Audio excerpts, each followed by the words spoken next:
안녕하세요. 저는 개구쟁이 쌍둥이 딸들 키우며 우당탕탕 정신없이 살고 있는 40대 여성입니다. 요즘 부쩍 장난기가 많아진 아이들이 작당을 하고 엄마 놀리는 재미에 푹 빠져 있는 바람에 다른데 눈 돌릴 틈도 없이 복잡거리며 지내고 있어요.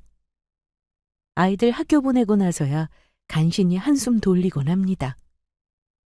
아이들이 있을 때는 워낙 소란스러워 그런지 썰물처럼 아이들이 빠져나간 자리를 보고 있자면 도리어 마음이 고요하게 가라앉는 기분이 들곤 하죠. 이럴 때 사람이 참 상념이 많아져요.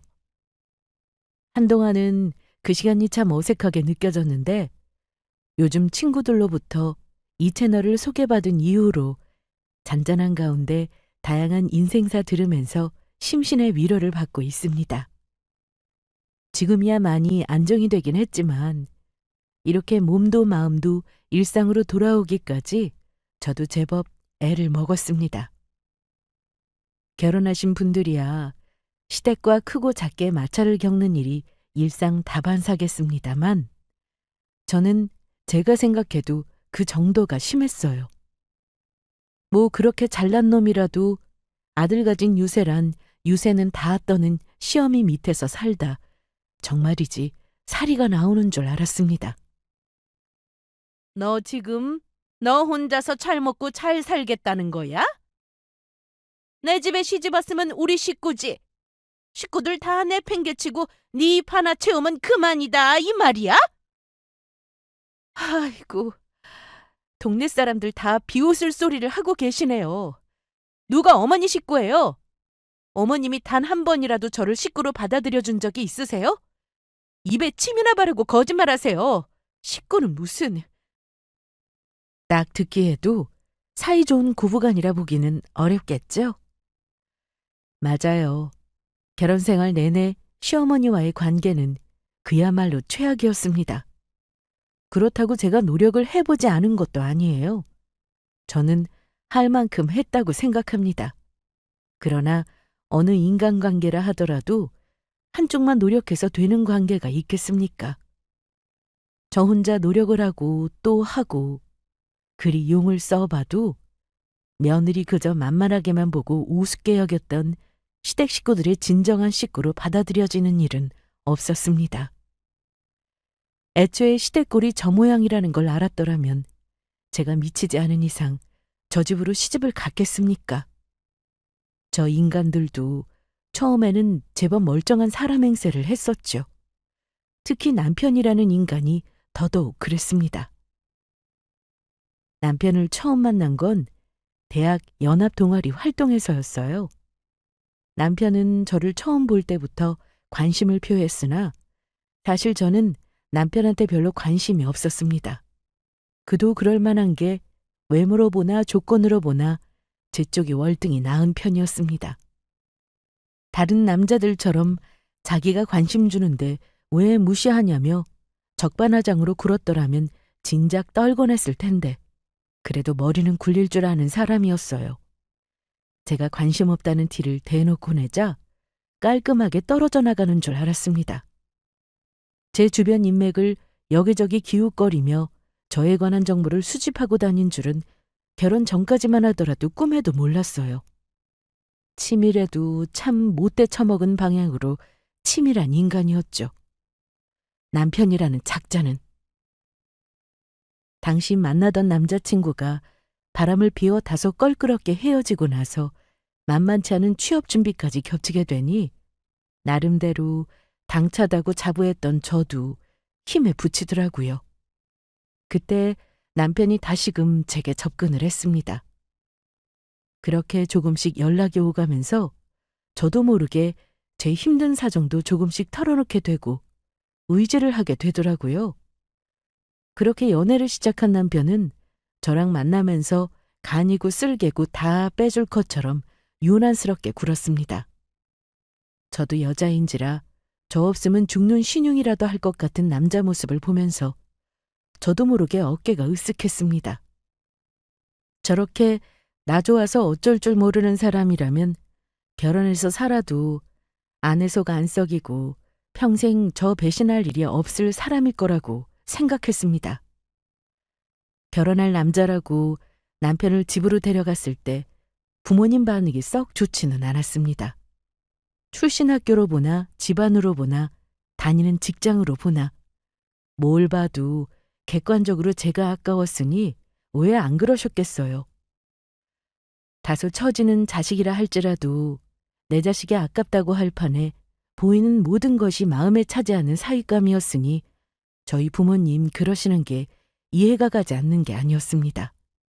사실 남편을 부모님께 인사시키면서도 부모님이 별로 좋아하지 않으실 거라는 예상은 했습니다. 지영아, 네가 우리 자식이라서가 아니라 지금부터 당장 손을 봐도 훨씬 괜찮은 남자들 네 앞에 줄을 설 텐데 꼭 그 사람이랑 결혼을 해야겠어?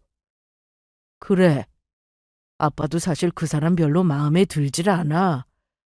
당장 헤어지지 못하겠으면 결혼이라도 좀 시간을 두고 생각해보는 건 어때? 엄마, 아빠, 내가 연애를 안 해본 것도 아니고 잘났다는 놈 만나보니 저 잘난 줄 너무 잘 알아서 바람이나 피고 다니더라. 이제 이래저래 기싸움하는 것도 피곤해. 저 사람은 내 말이라면 콩 심은데 팥난다고 해도 고지고대로 그러려니 할 사람이야. 겪어보니 그런 사람이 옆에 있으니 제일 마음이 편하더라. 나는 결혼해서도 내 인생이 평안했으면 좋겠어. 저 사람이랑 살면 그렇게 살 수 있을 것 같아. 저 사람 조건이 좀 처져서 엄마 아빠가 걱정하는 것도 이해하는데 그래도 사람만 봐줄 수는 없을까? 결혼하기 전까지는 제 부모님 환심 사겠다고 남편도 저희 친정의 지극정성이었습니다. 하기야 내세울 것 하나 없는 사람이 잘 보일 방법이 그것 말고 더 있겠어요? 그저 입안에 혀처럼 구는 것 말고 자기도 별 방법이 없었을 겁니다. 그럼에도 불구하고 저 시집 보내는 그날까지도 저희 부모님 마음이 완전히 열리는 일은 없었지만요. 이런 저희 집의 부정적인 반응과는 다르게 시댁에 첫인사를 갔을 때는 제가 아주 환대를 받았습니다. 남편이 어떤 말로 구워 삶았는지는 몰라도 남편 수준에 저 같은 여자 다시 만날 일은 없을 테니 어떻게든 저를 잡아야 한다고 생각했겠죠. 그렇게 생각했으면 시집와서 좀 잘해줄 일이지. 절 제대로 취급해준 건 그때가 유일했던 것 같네요. 어찌되었든 그날만큼은 온 시댁 식구들에게 마치 귀한 사위 마냥 백년 손님 대접을 받은 저였습니다. 우리 태구가 연애하고 아주 넋을 놓고 다니길래 얼마나 대단한 아가씨를 만나나 했더니 아가씨가 너무 참하네. 우리 아들이 왜 그렇게 빠졌는지 알겠어? 앞으로 결혼하면 정말 딸처럼 엄마처럼 잘 지내봐요, 우리. 저희 집이랑은 너무 다른 환대받는 분위기에 정신이 하나도 없었습니다. 한편으로는 나는 시댁에 와서 이리 대접을 받는데 남편은 우리 집에서 늘 미적지근한 반응만 얻었다는 생각이 들자 남편에게 미안한 마음이 들었습니다. 저도 모르게 남편과 시댁 눈치를 보게 되더라고요. 저 사람도 이 집에서는 귀하디 귀한 자식일 텐데 그런 자식 예비처가에서 눈칫밥 먹는 걸 알게 되신다면 지금처럼 나를 반겨주실까 하는 생각을 하니 목구멍에 넘어가는 밥이 까실하게 느껴졌습니다. 예비 며느리 온다고 밥상은 얼마나 상다리 휘도록 휘황찬란하게 차려주셨는지 감사하다 못해 송구스러울 지경이었습니다. 그러는 와중에도 마지막까지 제 마음을 돌려보려고 하시는 친정 부모님이셨으나 결국 부모님께서 고집스러운 딸 자식을 이기지 못하고 마지못해 져주셨습니다. 지영아, 엄마가 미안해. 우리 딸 좋은 일 앞두고 웃게만 해줘야 했는데 엄마 때문에 많이 속상했지? 앞으로는 강서방한테도 잘할게. 우리 딸 그만 화 풀어. 그래, 너 걱정한다는 이유로 정작 네 마음 헤아리지 못해서 아빠도 미안해. 언제 강서방 한번 집으로 데려와 봐. 친정 부모님이 무슨 심정으로 그런 말씀을 하셨을지도 모르고 마냥 철없는 딸 자식은 한 곱이 넘겼다 싶어 그저 기쁘기만 했습니다. 그게 불행으로 뛰어드는 일인 줄도 모르고 말입니다.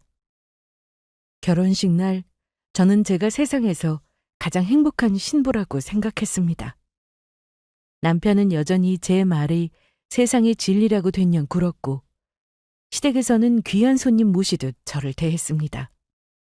아직 표정에서 아쉬움을 아주 걷어내지를 못하셨지만 친정 부모님 역시 남편에게 마음을 열어주시겠다는 약속까지 해주셨으니 앞으로 펼쳐질 제 결혼 생활에 걱정거리라고는 티끌만큼도 없을 줄 알았습니다. 그 믿음이 깨지는데 든 시간은 채 일주일도 되지 않았습니다. 신혼여행 다녀오고 저희 집에 잠깐 들렀다가 곧장 시댁으로 인사를 갔습니다. 시댁 문턱을 들어서는 순간부터 왠지 모르게 집안 분위기가 예전과는 다르게 냉랭하게 느껴졌지만 괜한 생각이라 고개를 휘저으며 시부모님께 인사부터 제대로 드렸습니다. 그랬더니 대뜸 시어머니 입에서 튀어나오는 말이 바로 이거였어요. 그래도 이제 시집 와서 이 집 식구가 됐으면 당연히 여기부터 들리는 게 순서 아니니? 벌써부터 친정 먼저 챙기는 거 보기 좀 그렇구나.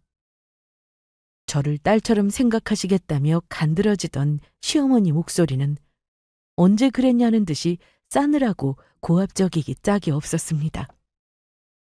생각지도 못한 말에 이게 무슨 말인가 싶어 제가 대꾸할 말조차 곧장 찾지 못하고 어버버하고 있자 옆에 앉아있던 남편이라는 놈이 대뜸 이러는 겁니다. 아유, 엄마도 참 이제 가 시집 왔으니 뭘 몰라서 그러는 거지. 뭐 이제 지영이도 우리 집 식구인데 앞으로는 달라지겠지. 그렇지, 지영아? 모자가 쌍으로 지금 무슨 소리를 하나 싶었습니다. 그 후로 남편이 신혼여행에서 사온 기념품을 신이 나서 풀어놓으며 시댁 식구들끼리 뭐가 그리 재미난지 한참을 깔깔거렸으나 제 머리는 마치 망치로 얻어맞은 듯 띵해서 정신을 차릴 수가 없었습니다.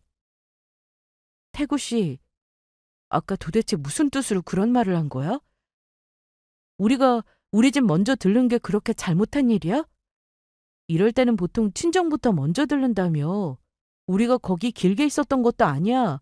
오래 있기로는 가 신혼여행 다녀와서 장시간 비행기 타느라 지친 사람들이 밤늦게까지 잡아둔 당신 본가가 더한 거 아니야? 우리 엄마 아빠는 우리 강서방 피곤해서 안 된다고 우리 앉자마자 요기부터 시키고 곧장 보내줬어. 그게 어머님한테 친정 챙긴다는 소리까지 들을 일이냐고. 그것만 해도 기가 막힌데 당신 대답은 또 그게 뭐야? 시집 와서 잘 몰라서 한 거라고? 그럼 이제 친정이랑은 연이라도 끊고 시댁 일만 신경 써라. 뭐 그런 뜻이야? 한밤이 되어서야 겨우 시댁에 풀려나오고서야 분해서 남편에게 쏘아댔습니다. 어떻게 제 집 식구 되자마자 저렇게 싹 안면몰수를 하고 태도를 180도 바꿀 수가 있어요? 저 정도면 사기 아니에요? 생각을 하면 할수록 분했어요. 거기다 대고 제 엄마 편을 들면서 헛소리를 해대는 남편은 불난데 기름을 부은 거나 마찬가지였습니다. 아직은 제 눈치를 보던 남편이 땀을 뻘뻘 흘리며 나름의 해명을 했습니다. 아이, 자기야. 내가 정말 그렇게 생각해서 그렇겠어? 우리 결혼하고 신혼여행 다녀와서 우리 식구들한테는 처음 인사드린 거잖아. 그런 자리에서 괜히 말 뾰족하게 해서 분위기 싸게 만들면 결국 누구한테 손해겠어? 세 사람 들어오자마자 집안에 분란 생겼다며 괜히 자기를 고깝게 보실 거 아니야. 난 그래서 자기 생각해서 그런 거지. 자기 집 먼저 들른 거 나 아무렇지도 않아.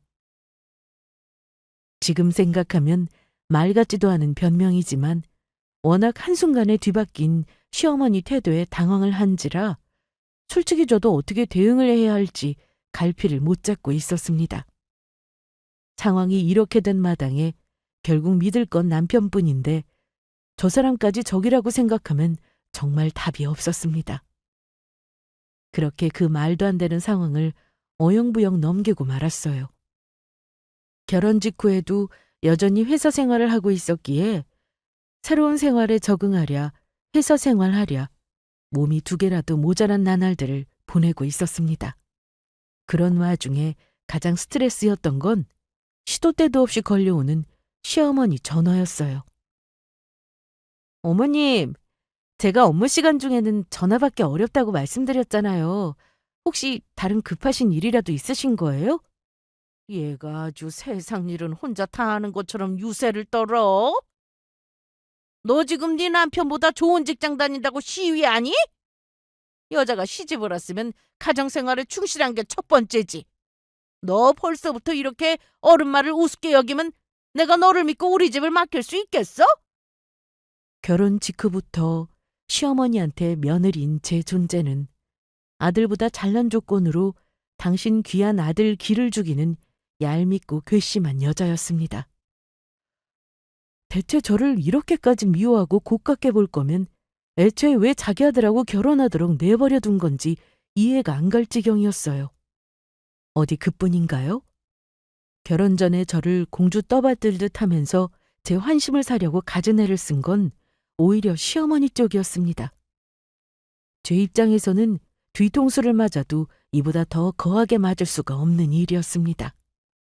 집도 좀 산다 하고 우리 태구가 그렇게 너랑 결혼 못하면 죽는다고 난리를 쳐서 허락했더니 정작 처가덕이라고는 하나도 본 것 없고 그러면 너라도 죄송한 줄 알고 더더욱 우리 태구랑 우리 집안의 정성을 보여야 할 것 아니야? 말을 들으면 들을수록 기가 찼습니다. 그러니까 애초에 저희 집에서 딸 시집 보내면서 뭔가 콩고물이라도 좀 떨어질까 싶었는데 그러질 않으니 본인 심기를 거슬렀다. 그거 아닙니까? 그러는 시댁이라고 저희 결혼하면서 크게 보태준 것도 없었어요.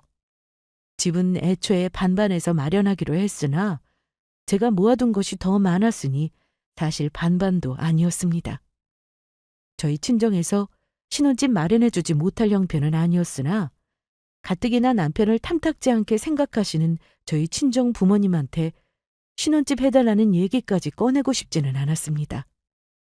딸 그 집안에 보내는 것만으로도 속이 쓰리실 텐데 신혼집 마련할 능력까지 없다는 걸 아시면 부모님 억장이 얼마나 무너지셨겠습니까? 남편은 저보다 집에 보탠 게 훨씬 적으면서도 돈이 모자랐는지 나중에 알고 보니 시댁에서 얼마간 돈을 받기는 받은 모양이더라고요. 그렇다고 그게 액수가 큰 것도 아니었습니다. 그리고 애초에 집에 돈은 제가 더 썼는데 그걸로 저한테 생색을 내는 건 좀 아니지 않나요? 시어머니라는 사람하고 대화를 나누면 나눌수록 스트레스만 쌓여갔습니다. 어떻게 나 이 집에 시집 오기 전이랑 지금이랑 저렇게까지 태도가 다르실 수가 있어?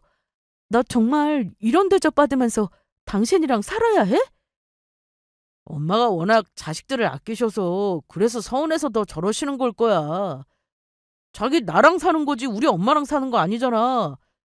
누가 뭐래도 나는 자기 편이라고. 자기도 알지?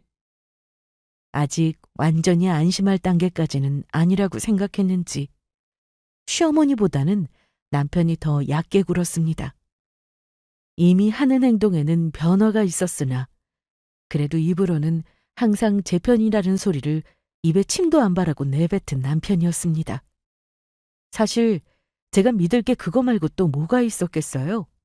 복장이 터지는 와중에도 그래, 저 사람이 내 편인 게 가장 중요하지 하고 애써 마음을 달랬습니다.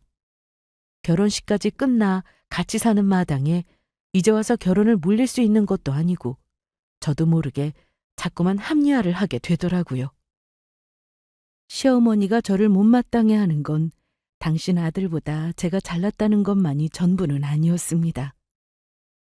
제가 친정에 뭐 하나라도 해줄까 싶어서 아주 눈에 불을 켜고 달려들더라고요. 특히나 명절에 양가에 똑같이 선물을 해드려도 저희 집엔 더 좋은 거 해줬을까 싶어서 눈을 세모로 뜨시는 시어머니였습니다. 너 태구보다 벌이 좀 더 된다고 친정이 더 신경 쓰고 그러는 거 그거 정말 잘못된 거다. 넌 엄연히 유부녀고 출가 외인이야. 그 집안에서도 그걸 인정했으니 딸 자식 우리 집에 시집 보낸 거 아니겠니? 아무쪼록 자중하고 가족끼리 서로 감정 상할 일이 없도록 네가 더 마음을 써야 해. 그래야 가정이 평화로운 거다. 저희 엄마 아빠가 저 시집을 보낸 거지 자식을 내다 버린 건가요? 이 집에 시집 왔다고 마치 저희 부모님과 제 부모 자식 간의 인연이 끊기기라도 한 것처럼 말하는 시어머니한테 기가 막혔습니다. 본인 딸 시집 보내고도 저런 말 같지도 않은 소리를 할까 생각해보니 바로 답이 나왔어요. 시어머니 얼굴은 물론 성격까지 쏙 빼닮아 얄밉기 짝이 없던 시누이는 시어머니와 아주 쿵짝이 잘 맞았습니다. 그야말로 환장의 짝꿍이 따로 없었죠. 너만 만날 그렇게 좋은 거 혼자 쓰지 말고 우리 태희 신경도 좀 쓰거라. 비슷한 나이 시누이 있으면 말을 안 해도 마음이 쓰이는 게 당연한 일일 텐데 어떻게 이렇게 무심해? 아이, 엄마 또 괜히 그런다.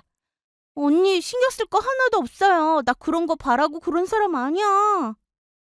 제가 쓰는 명품 화장품에 눈독 들이면서 꼬치꼬치 캐물은 지 얼마나 됐다고. 시어머니 옆에서 바람 넣은 줄 제가 모를 거라고 생각하는 게 더 우스운 일이었습니다. 사람을 호구로 봐도 유분수지. 제가 쓰는 물건 하나하나 참견해가며 욕심이 번들거리는 눈을 뗄 줄 모르는데 욕심 많은 것도 꼭 제 어미를 닮았다 싶었어요. 언니 고생이 많네요. 저기 육전 다 떨어졌더라. 육전은 금방 부쳐야 맛있잖아. 조금만 더 고생해 언니. 쟤는 손이 왜 저리 느리다니. 이래서 집에서 딸 자식 공부만 시켜서 될 일이 아니라니까.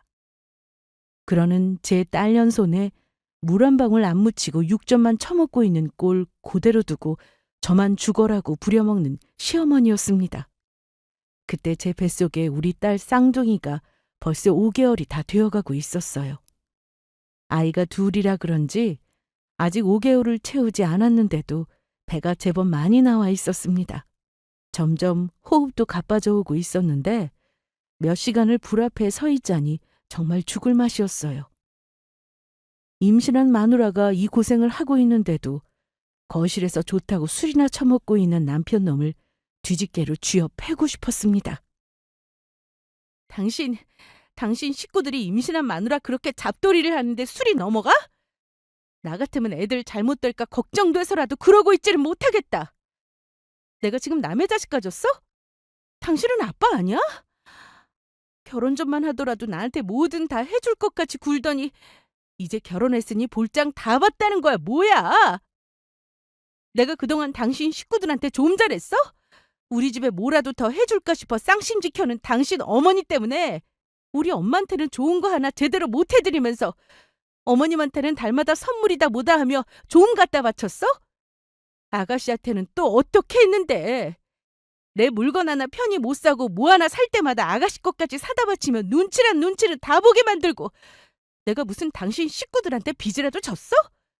그거 뻔히 알면서 남일이라는 듯이 구는 당신은 또 어떻고? 결국 폭발해서 그동안의 불만을 쏟아내는 저를 보는 남편의 눈빛이 점점 짜증스러워졌습니다. 아 그럼 나보고 뭘 어떡하라고. 견물생심이라고. 사람이 좋은 거 보면 욕심 좀 날 수도 있지. 그거 싫으면 당신이 처신을 좀 잘했으면 중간에 나까지 껴서 이렇게 피곤할 일 겪지 않아도 되잖아. 아 태희도 그래. 자기랑 몇 살 차이도 안 나는 새언니가 자기는 가져보지도 못한 온갖 좋은 거 다 쓰는 거 보면서 어떻게 아무 생각도 안 들겠어? 그거 보면서 당신은 안타깝지도 않아? 마지못해 자기 살 때 하나 더 산 거 가지고 뭘 그렇게까지 생색을 내? 그러니 우리 식구들이 당신한테 정을 붙일 수나 있었겠어? 적반하장도 유분수지. 오히려 큰 소리를 내는 남편놈한테 사리까지 느껴질 지경이었습니다. 배신감에 뇌 속까지 부글부글 끓는 기분이었어요. 당신, 그게 지금 당신 아이까지 가진 아내한테 할 소리야? 대체 이럴 거면 당신 왜 결혼했어? 결혼을 했으면 부모한테 정신적으로 독립해서 가정에 충실해야지. 내가 이런 당신을 어떻게 믿고 같이 쌍둥이를 키워? 당신이 먼저 우리 식구들 가족으로 여기고 잘했으면 내가 이러겠어? 당신 잘난 거 알아서 은근히 우리 집 식구들 무시하고 우습게 여긴 거 내가 모를 줄 알아? 아, 당신보다 한참 처지는 모자란 남편하고 같이 사니 시댁 식구쯤은 우스워? 당신 부모님들도 나들 못마땅하게 생각하는 거 내가 다 참아줬으면 당신도 그 정도는 감수해야지. 화가 나다 못해 머리가 어질어질할 지경이었습니다. 결혼 허락 받겠다고 제 부모님 앞에서 굽신대던 남편은 결혼 이후로는 처가의 발길을 딱 끊어버렸습니다. 부모님 생신, 명절 연락도 제대로 안 드려서 제가 대신 식은땀을 흘리며 변명을 한 것도 한두 번이 아니었어요. 결혼 허락을 받아냈으니 볼 일은 다 봤다는 듯이 마치 저희 친정 부모님을 없는 사람 취급하던 게 바로 저 남편이라는 놈이었습니다. 그럼에도 저는 제 할 바 하겠다고 시댁에 화수분 마냥 퍼다 바치고 있었던 거죠. 호구도 이런 호구가 따로 없었습니다. 저게 저놈의 본성이었던 거예요. 속아도 이렇게 속을 수가 있는 건가. 억울해서 돌아버릴 지경이었습니다. 그날부터 저는 더는 시댁의 호구를 자처하지 않았습니다. 남편이라는 놈 하는 꼴을 봐서는 제 잘못이라고는 절대로 인정할 기색이 아니었습니다. 제 본색 숨길 때도 저와 제 부모 우습게 본 놈이 이제 제가 애까지 가졌다고 본색 드러난 판에 제 부모님에 대한 태도가 바뀔 리가 없었습니다. 그렇다면 저도 저놈 식구들한테 잘 보일 일 없죠. 사실 안 보고 살면 딱 좋을 인간들이었습니다. 뻔질나게 걸어오는 시어머니 전화를 받지 않으니 그 성질머리에 부하가 치민 모양이었습니다. 제 회사 앞까지 와서 제 이름 대며 들어오겠다고 난리를 피운 게 사무실에까지 전해졌어요. 경우가 없어도 어찌 이리 경우가 없나 싶어 열이 확 뻗쳤습니다. 지금 뭐 하시는 거예요? 저희 엄마가 태구 씨 직장 가서 이 추태를 부려도 가만 계시겠어요? 도대체 저한테 왜 이러세요? 사위랑 며느리랑 같아? 너 이게 무슨 버르장머리야?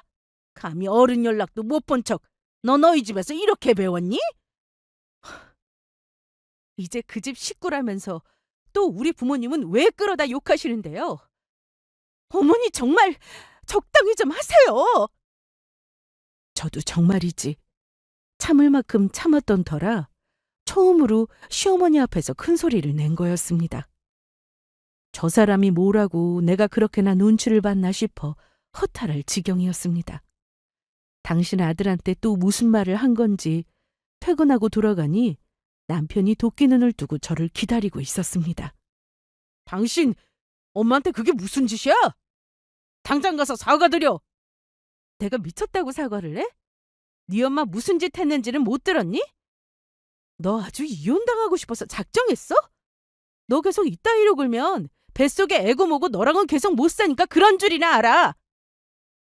그러고는 문을 쾅 닫고 들어와 버렸습니다. 홧김에 그냥 한 소리가 아니었어요. 계속 저렇게 구는 것 같으면 저런 인간을 어찌 믿고 같이 애를 키운단 말입니까?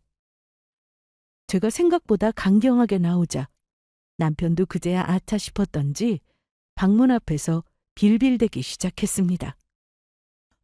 여보, 아까는 내가 너무 흥분을 해서 자기 확 가라앉혀. 우리 딸내미들 놀라겠다. 엄마한테는 내가 잘 말씀드릴 테니까 너무 걱정하지 말고, 어?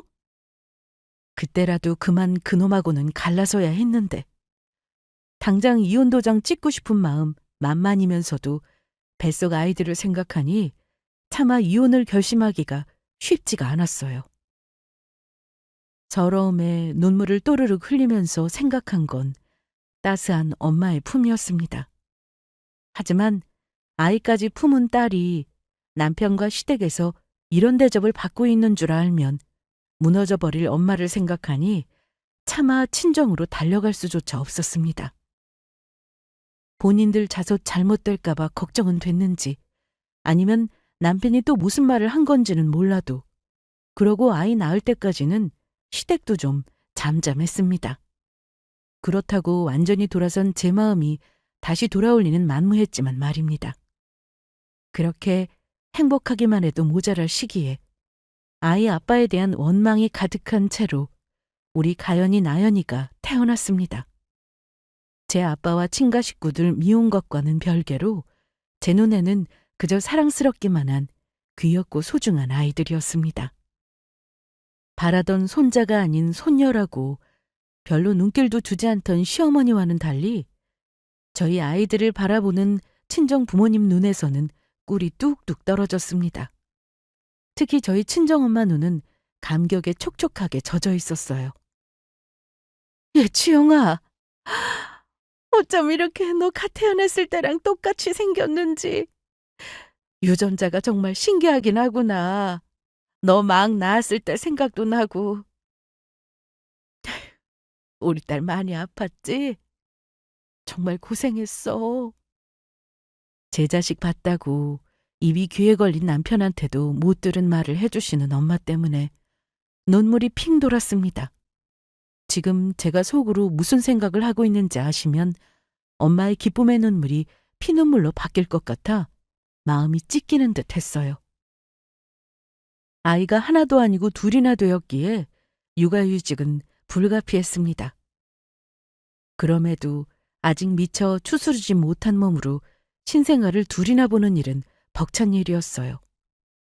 혼자서 애 둘 본다고 아등바등하는 딸 자식을 위해 매일같이 친정엄마가 아이들 같이 봐주러 와주셨습니다. 엄마 허리도 안 좋으면서 오지 말라니까. 아휴, 엄마 아무렇지도 않아. 그래도 너 혼자보다야 둘이 있는 게 낫지 않겠어? 낫다 뿐이겠어요. 저한테는 친정엄마는 구세주나 다름없었습니다. 남편이야 일한다는 핑계로 늘 늦게 들어와서 잠깐 애들 얼굴 보고 좋아하는 것 말고는 거의 육아에 참여를 안 한다고 봐야 했어요.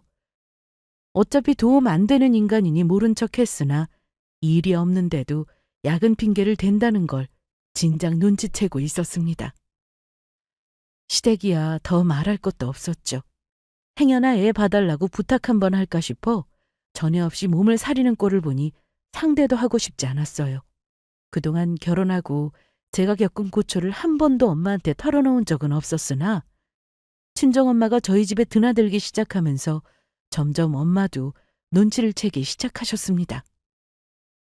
치영아, 결혼 생활이라는 게 참 쉽지가 않지?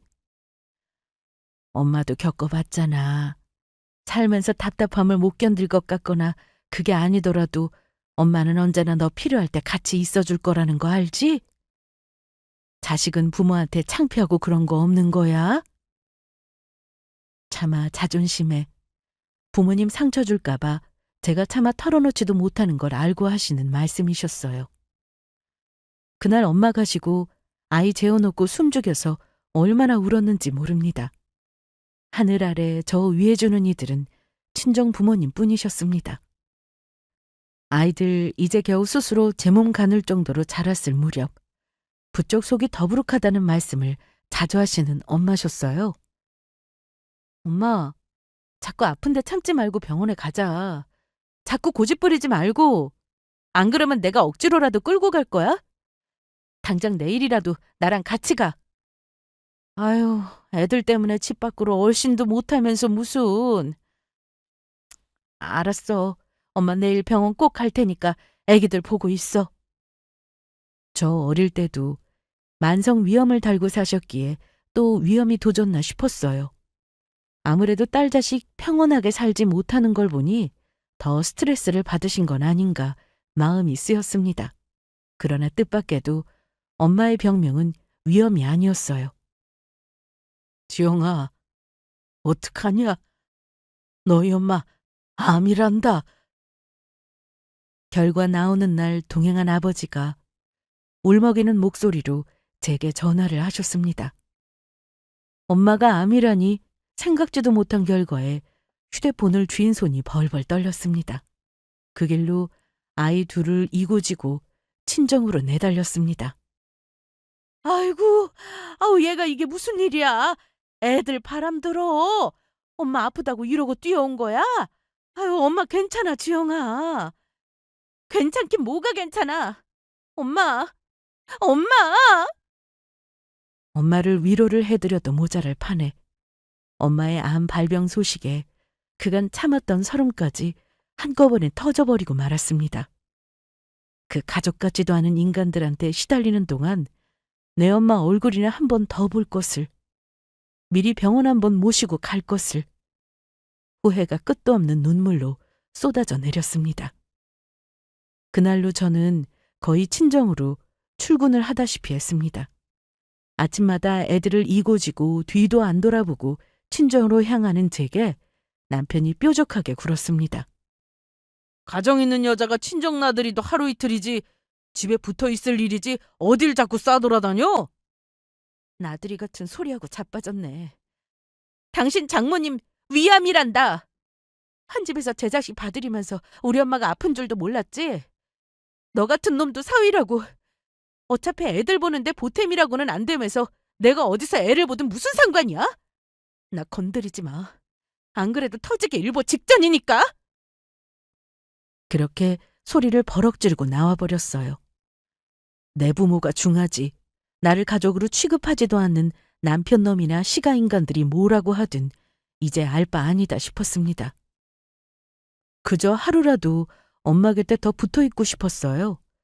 그동안 일하며 차곡차곡 모아둔 월급으로 결혼 이후 챙기지 못한 것까지 모조리 쏟아서 엄마를 챙겼습니다. 시댁 눈치 본다고 쓴 것까지 죄다 빼앗아다 우리 엄마 갖다 드리고 싶은 심정이었어요. 아휴, 나한테 쓸 거 있으면 네 새끼들한테나 써. 사부인 성미가 보통이 아닌 것 같은데 괜히 책 잡힐 일 하지 말고. 그동안 나한테 받아먹은 게 얼만데 나한테 뭐라고 해? 하나도 안 무서우니까 엄마 괜한 신경 쓰지 마. 아니나 다를까. 제가 매일같이 친정에 간다는 소식을 전해들은 시어머니가 그 꼴을 가만히 두고 볼 리가 없었습니다. 너 지금 돈 한 푼 안 벌면서 내 아들이 뼈 빠지게 벌어다 준 돈 다 어디다 갖다 쓰는 거야? 너 네 부모만 중하고 네 남편은 아무렇지도 않니? 내가 그렇게 가정에 충실하라고 가르쳤건만. 저희 엄마 아프시단 얘기도 분명 들으셨을 텐데 괜찮냐는 말 한마디 없으시네요? 며느리나 사돈을 어찌 생각하시는지 잘 알겠습니다. 돈은 그 사람보다 제가 더 모았어요. 아드님 뼈 빠지게 번 돈 한 푼도 저희 친정에 갖다 준 적 없으니 용건 없으시면 이만 끊겠습니다. 뭐라고 욕을 하든 말든 끊어버렸어요. 경우가 없어도 저 정도면 지능 문제가 아닐까 싶을 정도였습니다. 생판 남도 저러지는 않을 텐데 저희 친정에 대한 자격지심으로 그만 돌아버린 건 아닌가 싶었습니다. 매일같이 엄마 얼굴 보러 다니며 정성을 쏟았으나 엄마 상태는 나날이 나빠졌습니다. 여러 번의 항암 치료를 거치며 이미 다 달아나버린 머리카락을 대신해 잠도 줄여가며 직접 든 뜨개모자를 씌워드리던 날 눈이 불어 터지도록 울었습니다. 끝까지 부정하고 싶었으나 엄마와 함께하는 마지막 날이 가까워지고 있다는 것을 알 수 있었어요. 지영아, 엄마로서, 아내로서, 며느리로서 무엇 하나 쉽게 결정하기 힘들 거라는 거 알지만 언제가 되었든 가장 중요한 건 네 행복이라는 걸 잊지 않았으면 좋겠다. 그거 절대로 이기적인 거 아니야. 엄마가 행복해야 아이들도 행복한 거야. 알았지? 의식이 남아있을 때 엄마가 제게 마지막으로 해주신 말씀이에요. 행복하지 못한 딸 자식을 두고 가는 엄마 마음이 어떠셨을지를 생각하면 가슴이 천갈래 만갈래로 찢어지는 듯 했습니다. 그렇게 저희 가족은 눈물로 엄마를 떠나보냈습니다. 엄마 빈소가 차려진 지 벌써 반나절이 지났는데도 남편이라는 놈은 코빼기도 비추지를 않았습니다. 남편도 안 나타난 마당에 시댁 식구들이 나타날 리가 만무했죠. 아무리 그간 사이가 냉랭했다 하더라도 같이 자식 낳고 사는 사이였습니다. 엄마 아프다는 걸 뻔히 알면서도 지나가는 말처럼 의무적으로 장모님 괜찮냐고 몇 번 물은 것을 제외하고는 제대로 친정에 한번 들르지도 않은 놈이었어요. 하물며 아픈 사부인 걱정은커녕 며느리가 친정에 뭐 하나라도 갖다 바칠까 싶어서 눈에 불을 켠 시험이라고 문병 한 번을 왔겠습니까? 다른 시가 인간들도 별반 다르지 않았어요. 어쩌면 저렇게 하나같이 사람으로 태어나 사람돌이 할 줄 모르는 인간들인지 분해서 치가 떨렸습니다. 오죽하면 그동안 부처님 가운데 토막처럼 묵묵히 사돈 흉 한 번 보시질 않으시던 아버지께서도 화를 참지 못하셨습니다. 정말이지 해도 너무한다. 사돈이 세상을 떠났는데 어떻게 사위고 사돈이고 장례식장에 코빼기도 비추지를 않을 수가 있어? 아무리 처음에 우리가 서운하게 했다고 해도 제 아내 어머니인데 결혼으로 우리 딴에는 잘 지내보겠다고 철마다 보양식의 용돈에 사위라고 챙겨준 게 얼마인데 우리한테 소홀해도 너한테만 잘하면 그만이라 서운한 마음 달래고 또 달랬는데 그런데도 내 딸 마음고생 시킨 것도 모자라 내 아내 마지막 가는 길까지 이렇게 홀대를 내? 울분에 찬 아버지 말씀을 듣는데 저도 더는 가만히 있질 못하겠더라고요. 자리를 박차고 나가 당장 남편이라는 놈한테 전화를 걸었습니다. 너 지금 어디서 뭘 하는 거야? 네가 그러고도 사람 새끼야? 너 정말 나랑 갈라서자 이거야? 설사 갈라지기로 한 부부라도 부모 장례식에는 오겠다. 니는 뭐가 그리 잘나서 일이 비싸게 울어? 어? 아이 참, 나라고 돌이 몰라서 그래. 태희 결혼 얼마 남지도 않았는데 부정타게 무슨 장례식을 가냐고. 엄마가 저리 성하신데 그럼 어떡해? 너 지금 그걸 말이라고 해? 너 진짜 등신이야? 제가 할 수 있는 욕이란 욕은 죄다 놈한테 퍼부었습니다. 그러고도 분이 풀리지 않아 손이 벌벌 떨렸어요. 그렇게 장례식 첫날이 거의 저물어가고 있었습니다. 시어머니에게 한 통의 전화를 받았을 때는 조문객들이 거의 빠져나간 다음이었어요. 너 내 아들한테 그런 막말을 해? 니까지 게 감히 뭔데 내 아들을 함부로 대? 그럼 우리 딸 결혼 얼마나 남았다고 결혼식장에서 부정 탈 일 있어? 네 엄마인데 그렇게 좋으면 너나 혼자 지킬 일이지. 지금 그걸 말이라고 해요? 당장이라도 저 시험이라는 여자 사지를 찍고 싶었습니다. 사람이면 이럴 수는 없는 거예요. 그렇지 않습니까? 저도 모르게 머리끝까지 분노가 차올라 복수심으로 기운이 뻗쳐올랐습니다. 오냐, 엄마 장례식만 끝나고 보자. 저 빌어먹을 놈의 집구석과는 영영 인연을 끊으리라 다짐하며 이를 바득바득 갈았습니다. 그러니 이튿날 날이 밝자마자 우르르 몰려온 그 인간들을 보고 저나 저희 아버지가 얼마나 황당했겠습니까? 아가씨 결혼에 부정 탄다며 할 말 못할 말 못 가리더니 여기는 뭐하러 오셨어요? 애도 참. 그럼 사부인 가시는 걸 모르는 척해? 그건 사람돌이 아니지. 그럼요 언니. 결혼식이 중요한 거예요. 사돈어른 장례식이 더 중요하죠. 뭐 좀 도울 거 없어요? 제 올케 부엌대기 부리듯 할 때도 살살 약 올라가며 처먹을 줄이나 알던 인간이 웬일로 이를 찾아 움직였습니다. 그 뒤로 남편놈이 쭈뼛대며 다가왔어요. 여보, 많이 서운했지? 내가 미안해. 지금이라도 뭐든 할 테니까 시켜만 줘. 상복부터 입을까?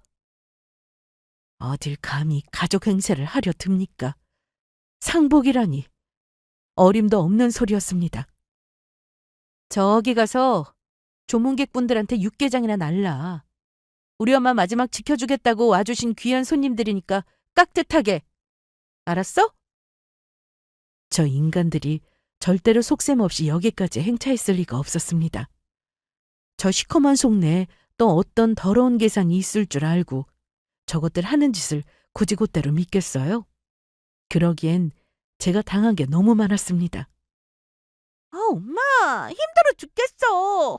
무슨 인간들이 이렇게 끝도 없이 와? 쉿! 입 조심해 이거 사.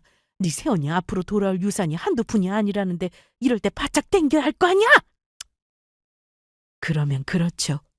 맨눈으로 저것들 하는 양을 안 보는 척 지켜보던 제게 그 속내를 훤히 들키고 말았습니다. 어디서 들었는지는 몰라도 엄마가 제 앞으로 남겨준 유산이 상당하다는 걸 듣고 아차 싶었던 겁니다. 솔직히 놀랍지도 않았어요. 그거 아니면 저것들이 왜 여기까지 와서 부엌댁에 취급을 받고 있겠습니까?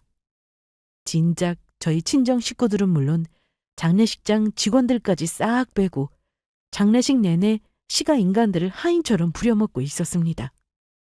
저러다 누구 하나 허리라도 나갔으면 하고 속으로 저주를 퍼부었어요.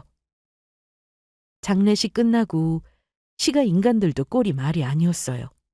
쥐들 딴에는 제 환심 사보겠다고 뼈가 빠지게 움직였나 본데 고작 그 정도로 제 울분이 풀릴 리 만무했습니다. 비굴한 웃음을 짓는 그것들에게 고개를 빳빳이 들고 말했어요. 애쓰셨어요. 조만간 한번 찾아가죠. 아랫사람 부리듯 하는 제 태도에 쉬어미 미간이 잠시 찌푸려졌으나 금세 표정을 피고 살살 미소를 지었습니다. 마치 저 시집 오기 전 저를 꼬여낼 때처럼 말이죠. 며칠 지나지 않아 꼴도 보기 싫은 시댁으로 행차를 했습니다. 그동안 친정에 머물러 있어서 남편도 시댁에 가 있었어요. 뭐라도 좀 떨어질까 싶어 거지같이 침을 흘리는 꼴을 보니 제 선택이 옳았다 싶어 행동이 거침없이 나갔습니다. 저는 보란듯이 땅바닥에 준비한 두꺼운 서류봉투를 철썩 집어던졌습니다. 이혼 서류야. 니놈하고는 더 떨어질 정도 없으니 잔말 말고 도장 찍어. 니들 같은 천박한 인간들이랑은 단 한순간도 더 얼굴 맞대고 있기 싫으니. 그게 무슨 소리야? 이혼이라니. 그럼 내 엄마 장례식도 안 오려고 한 놈을 내가 걷어줄 줄 알았어? 이 금수마트 못한 새끼야? 네 엄이 장례식에서 우리가 얼마나 고생했는데 그게 무슨 소리야? 하, 웃기지도 않는 소리 집어치워! 내 엄마 유산 노리고 뒤늦게 콩고물이라도 받아먹으려고 빌빌 귀여운 거 누가 모를 줄 알아? 이 천박한 여자야? 뭐야? 이제 유산 좀 받으니 눈에 뵈는 게 없어? 우리 집 자손까지 낳아놓고 어떻게 가족한테 이럴 수가 있어? 가족? 당신들이 왜 내 가족이야? 니들이 정말 나를 가족으로 생각했으면 엄마 일은 나한테 어떻게 이따위 짓을 해? 감히 장모 사돈 장례식에 부정 탄다는 개만도 못한 소리를 어떻게 내뱉을 수가 있어? 니들은 사람 새끼 아니야. 사람도 아닌 것들 걷어줄 생각 추워도 없어. 여보, 이러지 마. 우리 애들 봐서라도 제발. 넌 애들 생각해서 나랑 우리 엄마한테 그따위로 굴었어? 장모 아플 때 한 번을 안 찾아온 놈이 우리 엄마 유산에 눈 돌아서 거지처럼 빌빌대는 꼬라지하고는 네 빈대 같은 식구들하고나 지질이 궁상 떨며 살아봐. 니까지 것들 내 가족 아니니까. 여보, 여보. 아마 제가 친정 엄마로부터 유산 한 푼 받은 게 없었더라면 저 집구석 벗어나려고 이혼하겠다고 한들 저리 잡기나 했을지 의심스러운 인간들이었습니다. 그런 가치 없는 인간들에게 더는 제 인생을, 우리 귀한 아이들 인생을 저당 잡힐 수는 없었습니다. 무려 쌍둥이를 임신한 며느리 직장까지 찾아와 그 난동을 부린 걸 입증해줄 직장 동료들은 너무나 많았습니다. 이혼 사유가 차고 넘쳤다는 말이죠. 며느리 근무 시간에 전화로 업무 방해를 한 건 물론 지속적인 폭언에 대한 증거가 제 휴대전화에 고스란히 남아 있었습니다. 가정에 소홀하고 이 모든 정서적 폭력을 용인한 남편은 덤이었죠. 제 경제력이 남편 놈에 비해 훨씬 뛰어났으니 아이들에 대한 모든 책임과 권리 역시 제게 넘어왔습니다. 이혼은 어려울 것도 없었죠. 이건 저도 몰랐던 건데 제 딸년 시집 잘 보내겠다고 혼수 준비하면서 뒤로 저희 아버지 돈까지 빌렸더라고요. 그 사돈어른 딸을 그렇게 홀대해놓고 뻔뻔하게도 그렇게 뻔뻔할 수가 없었습니다. 당장에 저희 아버지께서 이자까지 쳐서 당장 갚지 않으면 소송 들어간다고 해서 그 집구석에 다시 한번 뒤집어졌습니다. 자기 시집 못 가면 어떡하냐고 시누이가 울며 불며 난리를 쳤다는데 뭐 제 알바인가요? 이혼하면서 저한테 집도 절도 다 뺏긴 전 남편 놈은 본가로 기어 들어갔다고 하는데 그 집안에 이혼에 대한 책임이 없는 인간이 없으니 만날 저들끼리 치고받고 난리도 아니라는 소리는 그 앞집 아주머니께 우연히 전해 듣게 되었어요. 하도 밉살스러운 짓을 하고 다녀 그런지 곳곳에 적들이 산재한 전 시험이었습니다. 그렇게 모든 일이 정리된 지도 이제 제법 시간이 흘렀네요. 저는 그러고 친정 근처로 이사를 했어요. 저도 저지만 엄마 먼저 보내시고 많이 쓸쓸해하는 아버지께서 저희 딸아이들 보면서 마음의 위로를 많이 받으셨습니다. 저 역시 아버지께서 가까이 계시니 심적으로 의지를 많이 하고 있어요. 지긋지긋한 시자 떼어내고 비로소 마음의 평화를 찾은 제 이야기는 여기까지입니다. 끝까지 들어주셔서 정말 감사해요.